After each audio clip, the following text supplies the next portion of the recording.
পরে আমি জানি তোমরা অনেক অন্যায় পথে যাবে, অনেক কাজ করবে, যে কাজগুলোর মধ্যে তোমাদের গুনাহ হয়ে যাবে।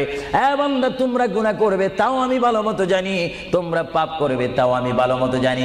বান্দারে, পাপ করার পরে, গুনাহ করার পরে একাই কি মসজিদের মধ্যে তোমরা কেঁদেছো, রব্বানা যালামনা, বলেন রব্বানা যালামনা আনফুসানা ওয়া ইল্লাম তাগফির লানা ওয়া তারহামনা লানাকুনান্না মিনাল খাসিরিন বলে বলে মসজিদে কেঁদেছো, আসরের নামাজ পড়ে কেঁদেছো, যোহরের নামাজ পড়ে কেঁদেছো, মাগরিবের পড়ে কেঁদেছো, এশার নামাজ পড়ে কেঁদেছো।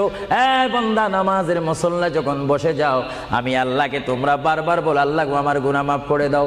তারপরও আমি তোমাদের গুনাহ মাফ করে নিই। তারপরও তোমরা নিশি রাত্রে, মানুষ যখন ঘুমে যায়, তোমার বিবি যখন ঘুম যায়, তোমার ছেলে যখন ঘুম যায়, তুমি নিশি রাত্রে ঠান্ডা পানি দিয়ে ওযু বানিয়ে নামাজের মুসল্লায় বসে তুমি আবার যখন ডাক দাও, রব্বুল আলামিন